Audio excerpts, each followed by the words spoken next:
I usually try to share something personal with people when I talk to them, when I talk to larger groups. And so I wanted to share something with you of me, if I may.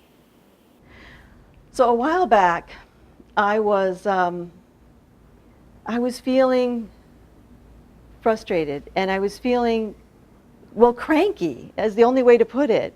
And so I was walking around the house cranky, and I think if you're cranky for a couple of days, it's everybody else's fault.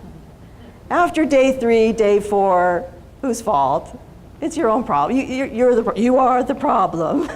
So I'm trying to figure out, why am I so cranky all the time?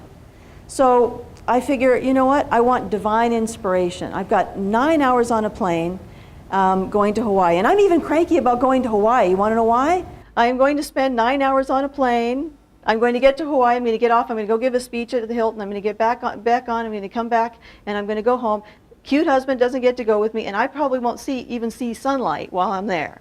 So I'm thinking, oh, woe is me. This is the toughest thing in my life. I'm really concerned about this.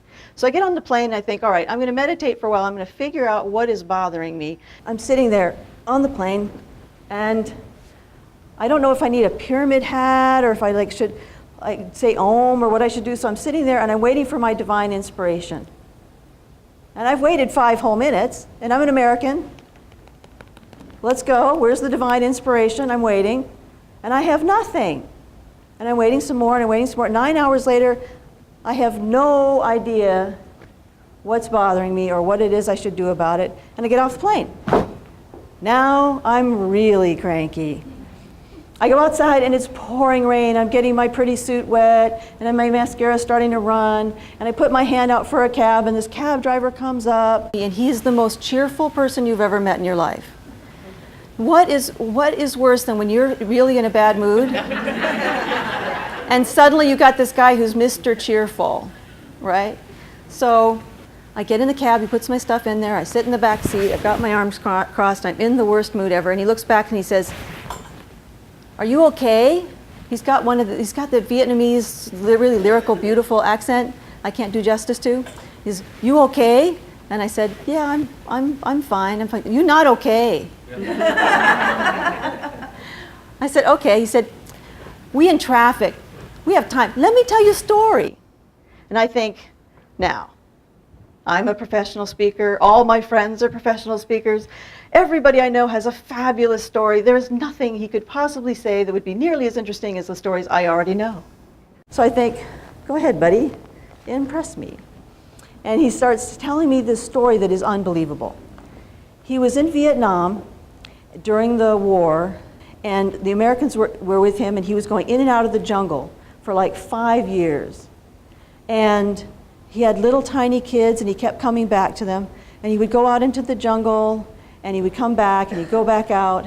And finally the Americans left. And he came out of the jungle and went back to his little tiny town. And he said his mother was so happy to see him that she cooked enough food for the entire village. And he said he was sitting on the floor with his wife and his 2 teeny tiny little children, and they were crawling all over him. He said it was the best day of his life. Until there was a banging at the front door, and they freaked out because they knew that wasn't good. And so they tried to hide him in some laundry. And all of a sudden the door swings open, and these big guys with big guns come marching in and clubs and just the scariest big fellas you've ever seen in your life. And they come marching in, and they find him in 5 seconds, and they drag him out of there, because it was not a good thing to have been with the Americans at this point. And they knew he had been with the Americans. So they dragged him out of there. His wife is clinging around him. His kids are on his legs. His mother is hitting them with a wooden spoon. And so they take him away. And he said he went to what would be a terrible type of prison. Even, it's much worse than what we have in our society. And he said they didn't have enough food. He said people were committing suicide. He said within a year, almost everybody he'd served with who was above him had died from something terrible like dysentery or had killed themselves. So he was there for 5 years, and then 10 years, and then 15 years. And then he was there for 19 years. And he said one day he got up and he said, "I really want to die." And he said he prayed to God. And he said all he could hear in his head was, "You have to look into the eyes of your children every day that you can. That's your purpose. You have to be brave every day until you can see them and look them in the eye." And a couple of months later, he's released. No explanation why. And he goes back to his mom's house, and his wife's been gone for years. They all thought he was long dead. Nobody thought he was alive. Finds out his wife's moved to Hawaii and she's married. She's remarried. So he saves up money, goes over to Hawaii, and starts driving a cab. He calls her and she says, "Come and see the children. I didn't know. I thought you were gone." And he says, "It's okay. I kind of, I figured."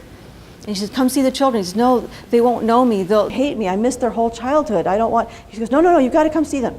So he drives around in his cab for hours and hours and hours until he finally gets up the nerve to be able to go talk to them. Comes up the stairs, knocks on the door, and the door opens, and there she is. He said, still the most beautiful woman he'd ever met, even 19 years later. And behind he sees a gentleman who looks like a pretty okay guy. And then he sees these grown children who come over to him. And he's the one older boy, who'd been a little bit older, comes over and he says, "I'd know you anywhere." So he starts to cry. And then his daughter comes over and she walks up to him, touches his face, and looked him in the eye and said, "I would know your eyes anywhere." Sometimes our mission is right in front of us. So he said, "So every day I try to look into the eyes of my children. That's my purpose." And he said, "And when people are in the cab with me, I look into the eyes of them because they're children too." He looks back at me and he says, "Your turn."